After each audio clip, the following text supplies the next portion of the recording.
Anyway, thank you very much for the invitation to come here and speak. I'm always interested in speaking about school history and government. I'd like to talk to you today about three things. First, I'd like to show you that the management tools that the first civil servants used to govern British Columbia's education system in the 19th century and how they applied these tools to great effect.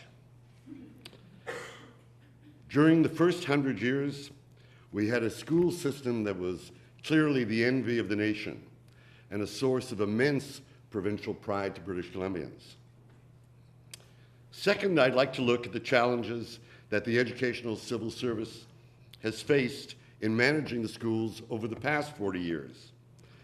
Just as different structural, social, and political changes began to affect the world of the schools and the world of government quite dramatically. And third, I'd like to look at some of the education and other realities we're now facing and to raise a few questions about how well prepared we are to manage schools, particularly in light of a world being transformed by technological, demographic, and economic changes. The big question, I think, is whether government and the educational civil service both have the will and the tools to modernize what is, at least to me, clearly an archaic educational system.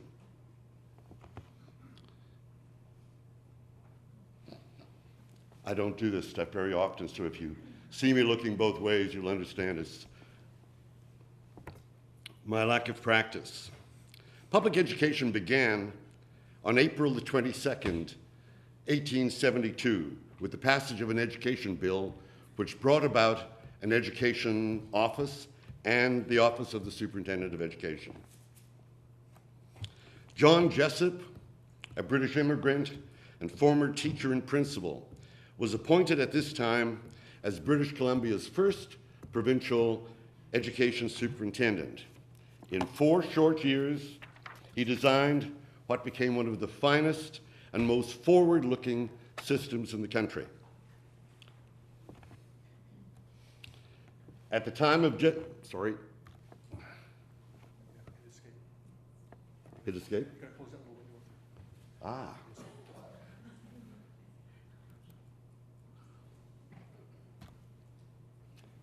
Thank you. At the time of Jessup's appointment, Victoria was little more than a frontier post for the British Empire. Here you can see the original bird cages that made up the colonial legislature. Jessup in the preceding photograph is standing on the second rung of the central building there. Victoria at the time consisted of a polyglot population of some 35,000 people who passed through the city's inner harbor, drawn by the lure of the gold fields.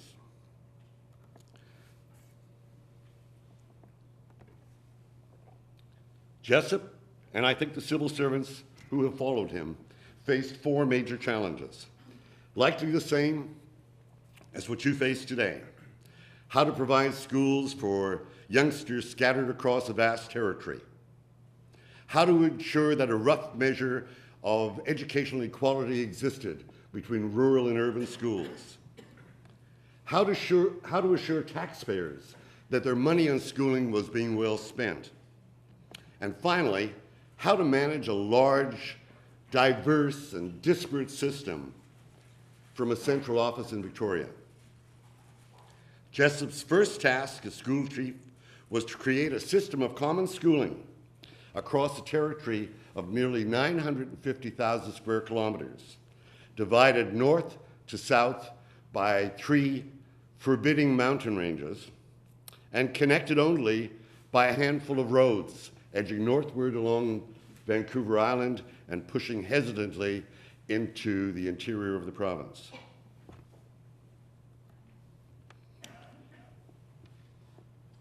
The first School Act of 1872 assumed that only a strong central authority could provide the vision and control necessary to establish a school system across a territory, that is British Columbia today, larger than all but 30 nations in the world. From the start, government's strategy was clear. And by government, I mean the Education Office. Government would define school programs and then delegate authority to school boards to actually deliver them locally. Government's original mandate was straightforward. It would create schools for all children to attend commonly, grounded in a common curriculum, with common texts, commonly trained teachers, using common instructional methods, common exams, and administered according to common policies and practices, all aimed at serving the common good. Not surprisingly, these educational institutions became known as common schools. Providing common schooling would prove no easy matter. As Jessup calculated at the end of his first year in the job, some 250 boys and 162 girls were attending multi-graded schools across the new system. 900 youngsters were not attending any school.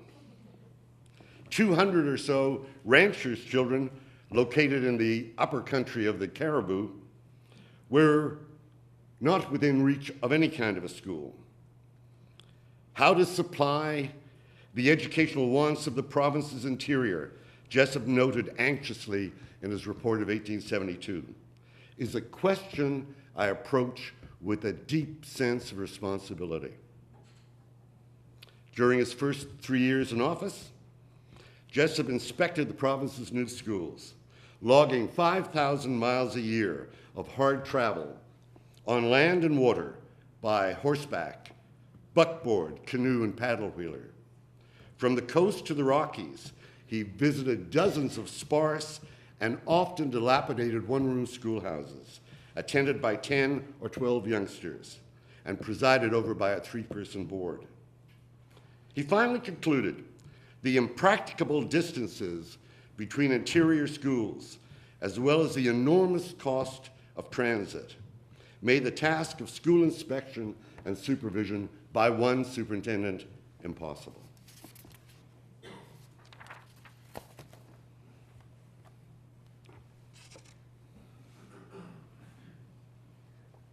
He realized he needed to devise a management system that will allow the Education Office to collect information about schools so they could be monitored from Victoria. Using the teacher's register, like the one shown here from the Cowichan Valley School of 1871, as the system's basic instrument of record, a pyramid of statistical information could be constructed to provide class level, school level, district level, regional level, and province level data. The teacher's register, in effect, was the Rosetta Stone that held the key to the entire management system and that would govern public schooling for the next 150 years. It would satisfy 3 criteria: record educational conditions, provide measures of progress in learning, and illustrate to taxpayers that provincial revenues were being carefully and wisely spent, an issue of great consequences to the province's early settlers. The management information system was but one of a small set of tools educational government devised to manage the enterprise. Government set out high school entrance and exit exams at twice-yearly intervals, end of grade 8, end of grade 11, end of grade 13. So entrance to high school, junior matric, and senior matric. The results of these would yield age, gender, subject, and geographic profiles of student achievement. With the establishment of the inspectorate in 1887, a small cadre of inspectors, through their biannual visits to schools in their different territories, connected the Education Office to schools, thereby unifying school governance with local administration. These visits also provided government with intimate knowledge of local schools. Along with these, of course, there were strict statutory, financial, and curricular controls over teacher certification. One superintendent I spent about 2 years studying routinely sent over 100 letters a day to boards and teachers over a 20-year career, reminding them of their responsibilities as set out in school law and regulations. Superintendent Robinson, who came in 1899 and was there till 1919, would know if a school board had failed to stone up a school wall, if a flag was in tatters flying over a school somewhere, or if the linoleum in the province's normal school was wearing unduly at one of the entrances.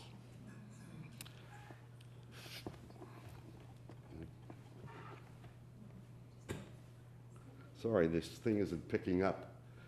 A fifth tool. Government in the 19th century managed decision-making on the basis of data. It was non-political decision-making made by professional civil servants. In fact, up to the time when I was a young teacher in the 1970s, there was still a cadre of senior mandarins, 7 of them, the deputy minister and the 6 members of the executive committee, who virtually made all school policy in Victoria. You would go into a principal's office, a school district office, secretary treasurer's office. Up on the wall was the deputy minister, Joe Phillipson, surrounded by his team of 6. It was known out in the trade as Snow White and the 7 Dwarfs. What was really interesting about this was the fact that no names were appended anywhere to this poster. Everyone who was anyone was supposed to know who these guys were. That's how closely the schools were connected.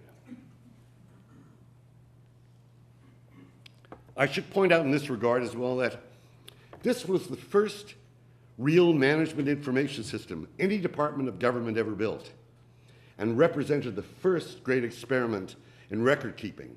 This is all taking place 20 years before we have the first national census. The accuracy of the reports government received from schools and school boards could be confirmed or denied by the visits of inspectors. What's interesting to me is that with the exception of the inspectors, the entire institution of public schooling was in very large part a paper empire, owned, governed, and managed by remote control from the education office on Government Street. My colleague Helen Raptis is here somewhere. She and I wrote a paper not that long ago about government's paper empire. The entire enterprise could be managed and monitored from afar. That was its great beauty. It was a remarkable, effective system. It allowed the education office to preside over some 800 plus small districts by the time of the Great Depression. As late as 1927, 2/3 of provincial school districts still consisted of no more than one ungraded elementary school, staffed by a single teacher and attended by youngsters distributed variously across the grades, regardless of age or ability. Even as late as 1942, more than half the province's schools were still single-room school structures. Of course, the existence of a great public consensus about what schools should and could do made government's management of the system relatively easy, at least compared to today. The first 100 years of public schooling, in fact, proved to be remarkably tranquil and cooperative. Trustees and teachers worked willingly with each other and with the government inspectors to build the system. During the darkest days of the Great Depression, inspectors campaigned to increase BCTF membership and to keep the Federation financially afloat. Government officers served as members of the BCTF executive. BCTF executives joined the education department as inspectors and senior managers. For most of the 20th century, in fact, for most of the 19th and 20th century, trustees, local trustees, were far closer to the government's education office than they ever were to their own association. All in all, up to 1972, schooling was government's quietest portfolio. British Columbians loved their schools. Consequently, education was never the subject of public debate, either in the press or the legislature. Inside and outside government, schools were generally regarded as something that should remain far beyond the reach of politics. Let me show you a few slides here to illustrate the diverse character of the rural and urban schools that government managed so effectively during their first 100 years of operation. We have to move the mouse. Okay, now page down. You keep brushing that mouse with your hand because you're Well, you know, it's nerves. nerves. This gentleman here said I had a captive audience when I first came in here today, and I asked him who the captive was. I mean, I think it's a question of the Stockholm Syndrome.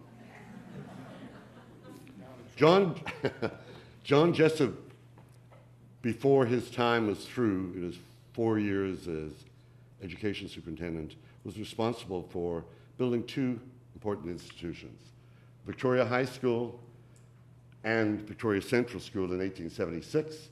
The small building over here to the left of the frame was the high school, a one-room high school. This was the first high school in the three westernmost provinces and the first training ground for provincial school teachers. Jessup wanted to grow his own teachers here. I might also point out it has a larger significance. It's the first school built in British Columbia, in Western Canada in fact, built out of permanent materials with bricks and ashlar in an Italianate design. It's also the first school built north of San Francisco and west of the Red River in 1876. A very important school. Jessup was also responsible for building the boarding school at Cache Creek. To accommodate the children of the ranchers up there in the Caribou country, he thought a boarding school would be in order. You know, modeled a little bit on the old British system with a headmaster and a headmistress. Everything went fine during the first year of operation. Things didn't work so well in the second.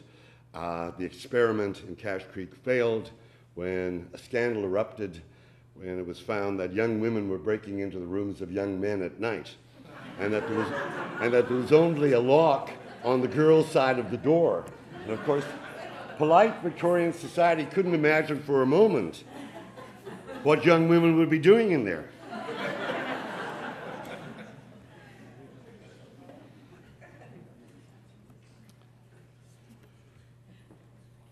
Slides I'm going to show you quite a bit of diversity. Here we have Esquimalt public school pupils in 1888, all well dressed. Summer day, everything is wonderful. Much harder appearance for the youngsters in Barkerville in front of a street front school. There was not actually a school built at the time. It occupied a commercial building on the main drag in the 1880s. Pemberton Meadows, one of my favorite photographs in British Columbia school history. I love the broken windows. It was a rough lot that went to school in the 19th century. Granville School, Upper Granville Street. So I don't know exactly where. This school was there in the 1890s. Within 20 years, here was the Vancouver High School with pupils on the North Playing Field, 1912. I think there were something like 5 acres of school grounds around it. We can see the problems of urban education at the turn of the century, you know, with industrialization and urbanization and immigration in Vancouver. Lord Roberts School here, some of the schools like Lord Roberts had as many as 90 to 100 youngsters in each class. I'm not sure the Federation would be altogether chuffed with that these days. It got tonier the farther west you went. Out in West Vancouver, Townley and Matheson, the famous architects who built the President's office and the library at UBC, also built West Vancouver's palatial Point Grey School. The point I'm making here is that there was great public interest in education, great public interest in supporting it properly, and people believed that the quality of the building children went into would help mold their character and make them better people. Show them that we cared about them by giving them institutions that were important. I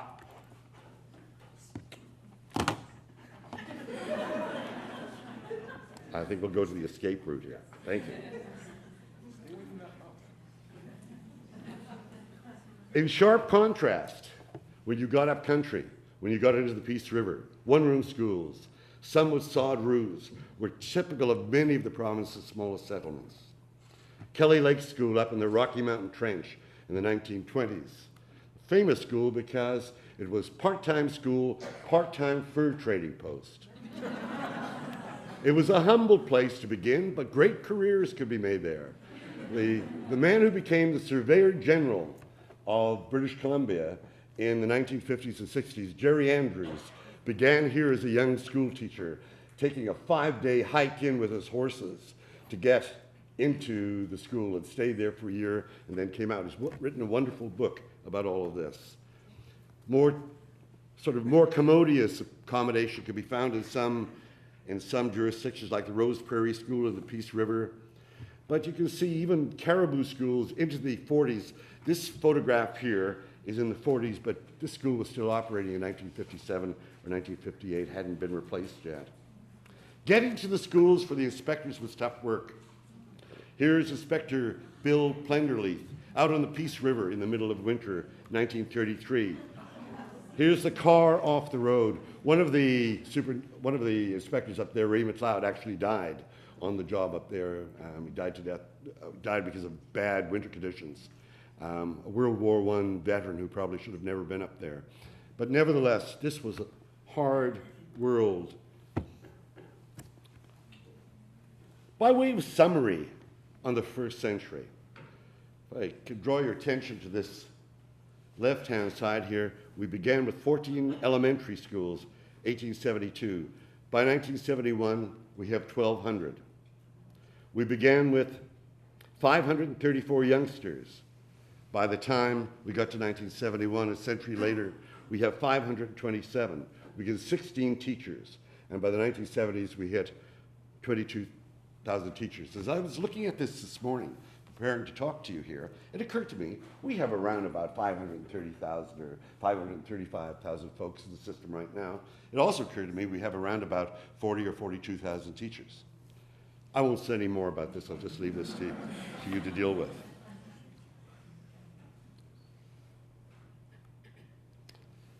I'd like to talk now a little bit about why managing schools after 1972 became so problematic.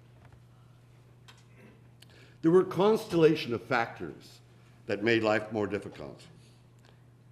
The school consolidation movement after 1946 had dysfunctional effects. 1945, government commissioned a UBC prof, Max Cameron, to make a tour of the province, see what could be done to equalize opportunities for children between rural and urban areas. You saw the schools, no playground equipment, no books, no vocational programs, nothing. How could you bring this into better balance?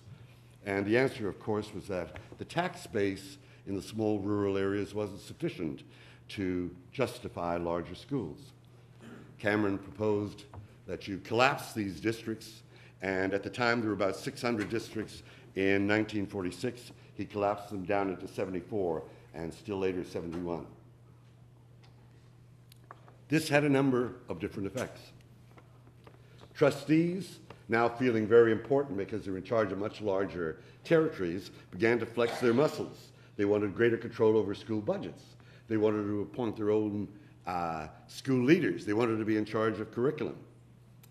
Eventually, government acceded to these demands and closed the inspectorate in 1958 and then allowed for the local appointment of district superintendents in 1980, thus separating administration from governance. At the time, nobody paid any attention to this, but it was really a tragic event, in my view at least.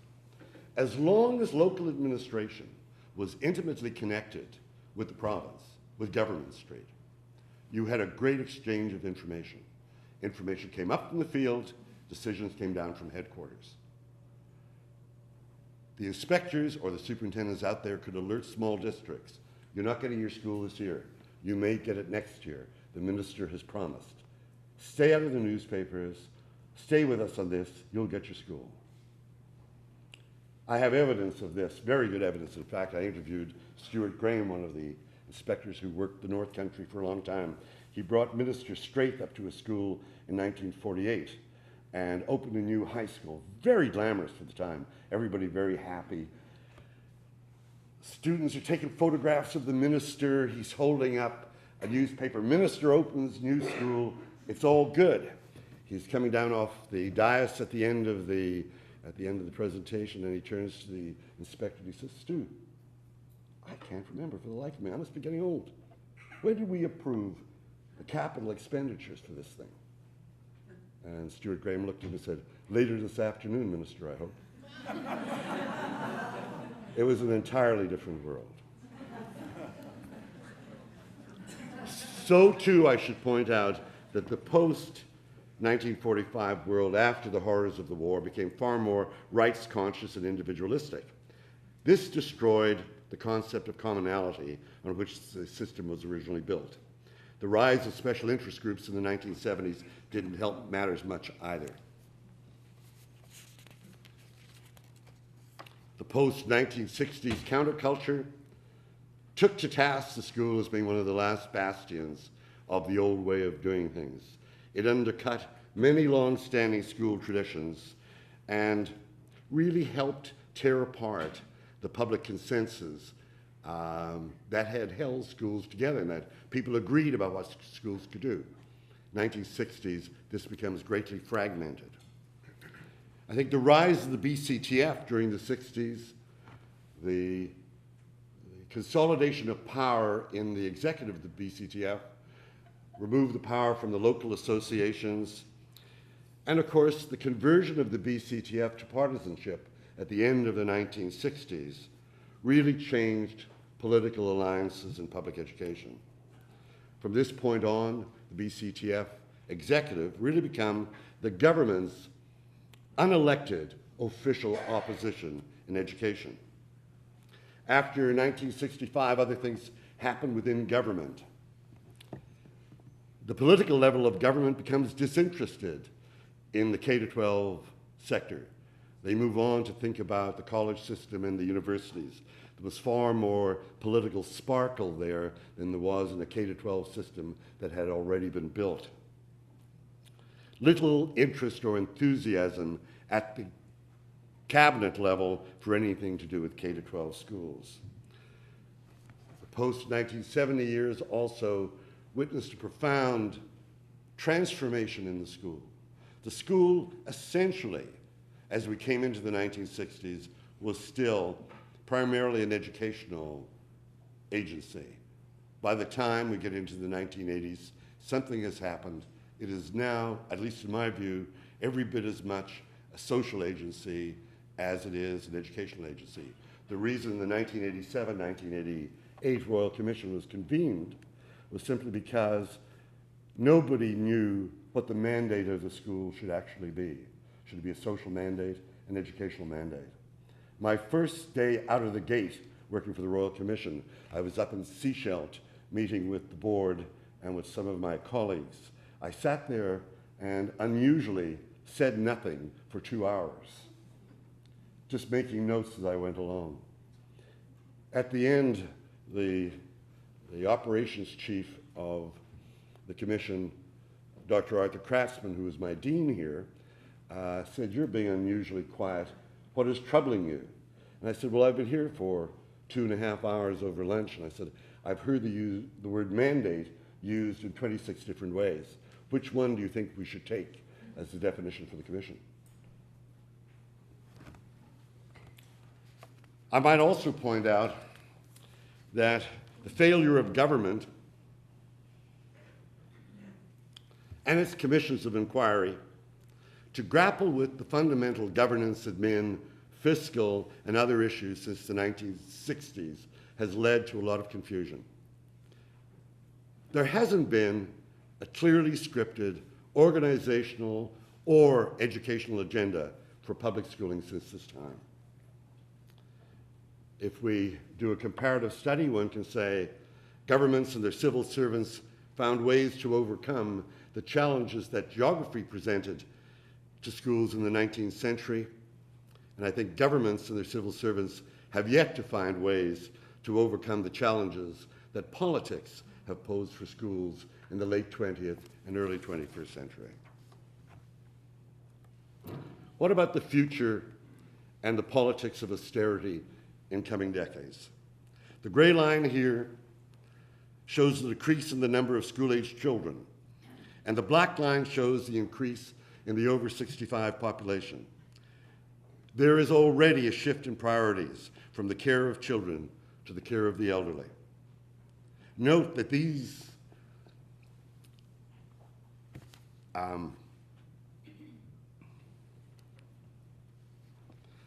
Note that the number of kids actually in provincial schools is the lowest now as a percentage of the provincial population since 1911. By way of comparison, in 1971, virtually 25% of British Columbians were in K-12 schools every day. Now, on school enrollments and budgets, the black line shows that public school enrollment as a percentage of the provincial population is declining. The gray line shows that provincial spending on schooling continues to rise as populations fall. Now, I note that the gray line here is a little excessive, but I want to blame folks in the ministry, because when I prepared this in 2010, I was given a set of numbers, so it's probably closer to 19 or 20% than it is here. But for a researcher, I would just like to put this on record. It's very difficult to get a sense of what the education budgets actually are. It confounds me when I go to look for these things sometimes. Some realities facing us here. The current K-12 system is in a state of organizational gridlock and is geared toward maintaining the status quo. I think it's time we began to reimagine the entire organizational and pedagogical space. It's urgent that we act, I think, given the speed of technological change and the social and economic forces that are beginning to overtake us. I think the K-12 system, as currently structured, is no longer sustainable. I think we have enough resources. We have to find ways to use these in other ways. The current system is archaic in its origins, and I thought I might be a popular guy here by saying what it lacks. Lack of competition, lack of experimentation, lack of innovation, lack of creativity, lack of accountability. What kind of a system is this? Children pass from grade to grade with few quality controls. And the most marginalized kids, Aboriginal youngsters, for example, suffer the most. We need a warranty that guarantees learning. I think also it's fair to say that there is inadequate attention paid to the system's brightest youngsters. Educational excellence, not grade 12 completion, should be the chief requisite for a knowledge-based economy. As you know, the way forward toward educational change is blocked by a BCTF executive that has its own agenda for schools. What this means in practical terms is that only about 11% of British Columbia youngsters can take education in another system, the non-public sector. But this is limited. Outside of Vancouver Island and the Lower Mainland, there are few opportunities for choice in the system. Maybe the system should be opened up to allow for multiple providers of educational services, or in some ways to give parents greater control over where the children will go to school and what kind of schools they'll attend. Many big questions out here. Will government allow new technologies or new agencies to reshape the landscape of educational provision? Will government retake control of public schooling, perhaps through a revigorated inspectorate or some other form of quality control? I'd really welcome the bringing back of the 19th century entrance exams to high school. I think this would certainly focus our attention on the conditions of learning and how they are different around the province. Here's an easy one for you folks. Will government allow spending levels in schools to rise as school populations continue to fall? Will recent decades of discord undercut support for public schools to the point where a new post-public universe of schooling emerges? We've already seen a pre-public system before 1872, a public system from 1872 to the present. Will we see a post-public system before long? Now, I've taken my remarks today from two of the books that James alluded to, Worlds Apart book, and a documentary history of schooling that'll probably be largely unread during my lifetime, but nevertheless there's some absolutely boffo pictures, photographs in there. So I would recommend them both to you. I'd be very pleased to take any questions if you have any.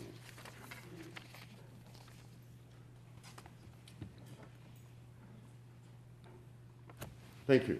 Sorry, are you able to expand on your distinction between social agenda and educational agenda? Well, the social agenda, all the health and other things that have been appended to the schools. And during the Royal Commission, we asked that some of these be detached from the public school. Public school as an agency was never really meant to carry the scope of these responsibilities. But as families began to shuck these things, the schools picked them up. It was made even more difficult because bureaus of government were going through their own sort of silo effects beginning in the 70s, 80s, and 90s, and really didn't want, unless there was a budget line there to do some of this stuff, they didn't want to do it. The public school is always the most convenient institution through which to deliver services.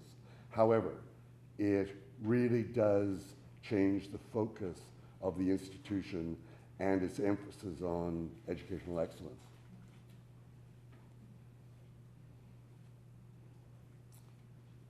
You mentioned choice and I think independent schools and also a post-public system.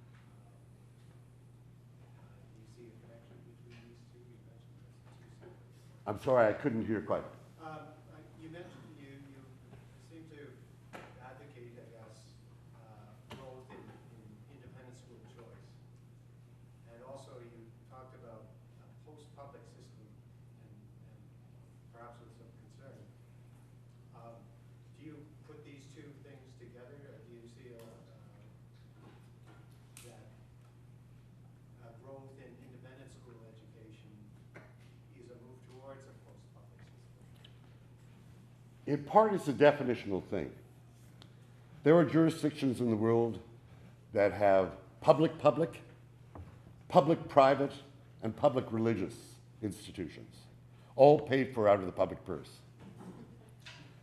What I'm really getting at here is the kind of gridlock, the political gridlock, the ideological gridlock we've experienced here in British Columbia since 1972.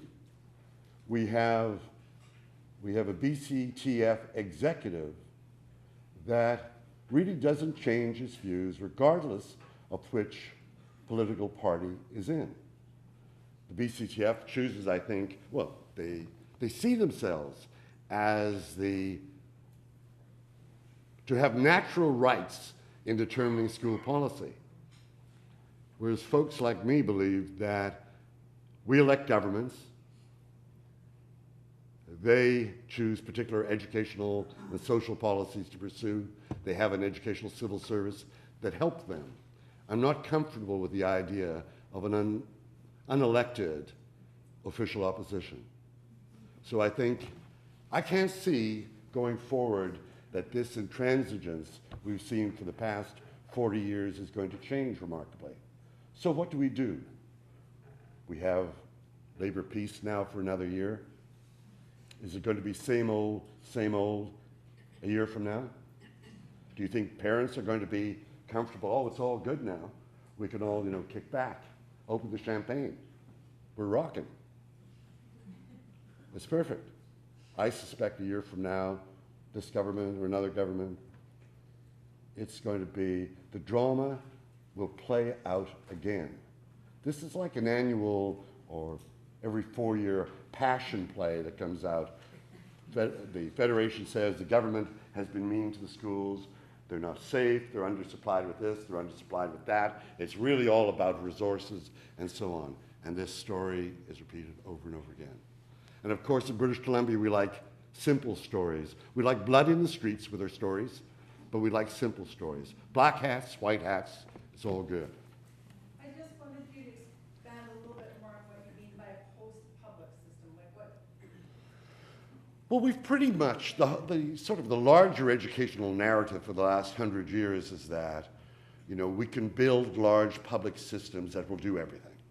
You don't really need alternative forms of educational provision. I think probably the most dramatic thing that has been done in my lifetime in schooling in British Columbia was the Independent School Act passed, I think, in 1977, if I recall. And we amplified upon that in the Royal Commission, asking that greater support be given. We need a good look at where we're going here to make other opportunities possible. I just wondered if any of your researchers touched on globalization, immigration, international students, what the impact that's having in terms of a funding mechanism for the public system? No, I haven't. I've worked internationally, and then I come back from international assignments terrified by the attention other places are paying to quality, and students acquiring 2 and 3 languages, and working in businesses all day and then going to universities in the evening and then learning Russian and Japanese on Saturdays and Sundays. There is a level of commitment to this knowledge economy in other parts of the world that frightens me. And it frightens me because we're sitting back here and we have rested on our laurels for quite a long time. And I think you'll probably see in the next round of PISA results that we're not nearly going to be as chuffed with ourselves as we've been for the last 8 or 10 years. Yes? You talked about the end of the inspectorship around 1980. And I think in your book you talked about essentially loss of influence and expertise, ministry vis-a-vis the system for, I'm going to say, approximately the next 20 years. So that takes us to about 2000. So 2000 to 2010, we've more or less been embarking on a regulatory oversight model where we set standards and we held the system accountable. And really, it was a black box model for within which we did not need a lot of educational expertise within the ministry. We're probably running out of slack on that model. How would you characterize what a future-oriented relationship might look like between the ministry and the system? Well, I'm less assured every day that we really need school boards. I'm probably more comfortable with the notion of maybe 5,000 or 6,000 small schools, sovereign schools, inspected by a reinvigorated inspectorate, schools accredited according to the qualifications of their teachers, giving teachers much more capacity for determining the program. It's what we talked about in the Royal Commission. I guess I've never gotten beyond that. The idea of loose and tight. How you get there, we can have all manner of looseness. Whatever is good for you, whatever is comfortable. But at the end of the day, we're going to have some tight parts of this here. You're going to have to meet these standards. So I think, the standards part of it is fine. And I'm not so sure the civil service, speaking bluntly here, the civil service has been the author of its own misfortune. I think that the debacle of the year 2000, which I didn't talk about here, but I do talk about at great length in some of the books that I've done, the debacle of this just shattered people's confidence in the civil service. And you took a hit you never should have taken because it wasn't your doing. These were folks they brought in from the outside who had their own vision of a deconstructed, constructivist world that really wasn't where the ministry was. But as a result of that, power that used to be in the educational civil service gravitated up, no, I say that badly, was ripped from the civil service and brought up into cabinet. And I think defining what a civil service now does would be a very, very interesting challenge, because I think the problems that I've spoken about here aren't going to go away, whatever government comes in next year. But same old, same old. So, but we need to take a longer look out here about, should you be a regulatory agency, should you be a supporting agency, as in some of the US state bureaus of schools? Should you be out there working with people to do innovations and things like this? Or should you maybe go back and sort of warm up those old control mechanisms again? You know, at heart, I'm kind of a centralist. 950,000 square kilometers here. I think we need some gas in the tank here to control the system. I'm never uncomfortable with a centralized civil service that acts prudently. Never. I think we made really good decisions when it was those 6 gray-haired men in gray suits in the gray corridors of government. I like those guys. Maybe because my hair has gone that color, so now I feel a certain sympathy with them, but these were good school folk who made decisions on the basis of data. It was another world.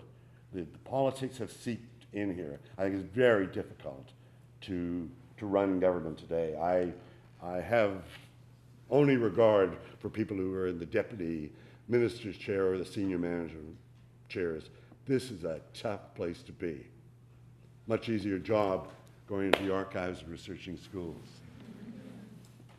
An observation, you speak of what took place, let's say, circa 1900 to 1920, the level of education that was embedded in our culture, in our society, in the fabric of our world, has increased exponentially since then. A superintendent may now be a doctor, may have a doctorate, a PhD. Yep. Your your secretary-treasurer may be a chartered accountant. Your teachers have substantially greater education levels than they would have having gone to normal school for Correct. a 2-year ticket. So the question then becomes, now that we have this embedded knowledge resource, this capital in our system, why do we need boards of education who are the common fabric of our social environment to run or try and run the school system? It's a very good question, but it really speaks to the notion of what professional credentials do we require. I came in here today to talk to you based on a particular warrant I have. I've spent more than 30 years going into archives, trying to excavate our educational past. That's my warrant. You may not like how I read the data, but at least I've done the shovel work here, right? Back at the turn of the century, a young schoolmarm from the Victoria Normal School or Vancouver Normal School could go out into the hinterland and easily be the best educated person in some small community in British Columbia. She could read, she could write, she could keep a journal, she could post letters and so on. Today, the distance between our educational people, teachers, administrators, is not so great. Many districts in British Columbia, they're kind of undereducated when you take a look at the other folks in the community. They, in short, they have no warrant. I keep asking administrators this question: what is your warrant?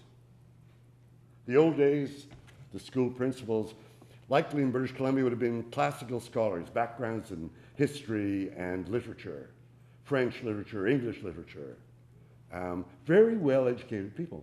The community looked and said, these are people of some considerable substance. We need to listen to them. We've lost this. Not necessarily. There's specialization involved rather than generalization. Of course, of course. Well, folks, thank you very much for inviting me. And thanks for your attention. Cheers.